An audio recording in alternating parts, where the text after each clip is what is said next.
Possess your possessions, text, Matthew 11:12.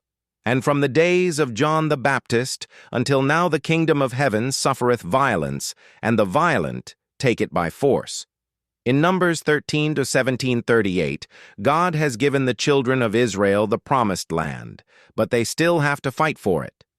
In Numbers 14 to 110, the land that is flowing with milk and honey has been given to the children of Israel, yet they have to fight for it. Jesus paid the price for your healing. In 1 Peter 2:24, the Bible made it clear that your greatest friend, the Lord Jesus Christ, paid a very terrible price to purchase your healing. 1 Peter 2:24, who his own self bare our sins in his own body on the tree, that we, being dead to sins, should live unto righteousness, by whose stripes ye were healed. Healing is yours.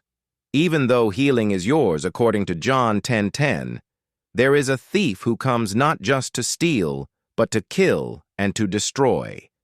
That thief is the devil. You have to use all violence to take your healing from him.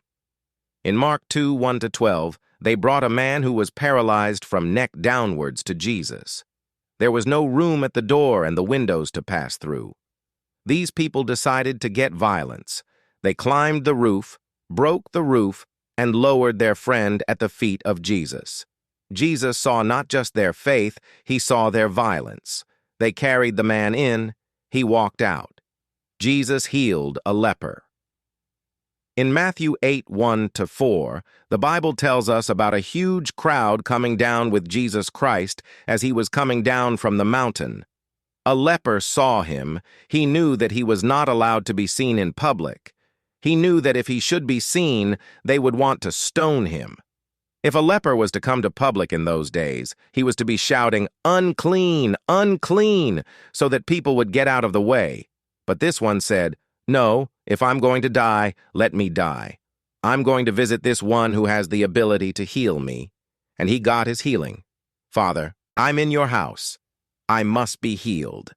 Prosperity is yours. The one who owns the earth and the fullness thereof, the one who said, "Silver is mine, gold is mine," paid a terrible price so that you will not be poor. 2 Corinthians 8:9. For ye know the grace of our Lord Jesus Christ, that though he was rich, yet for your sakes he became poor, that ye through his poverty might be rich. But the devil does not want you to prosper. The moment we begin to talk about getting rich, they tell you that you are in Jesus Christ because you want to make money. When a sinner makes it big, nobody talks. The day they see you, a child of God, prospering, all hell breaks loose. They don't want you to be rich. They know that if you become rich, you will be able to do the work of God. Part 2. Visit his secret place. https://tinyurl.com/mfihrjquanghixat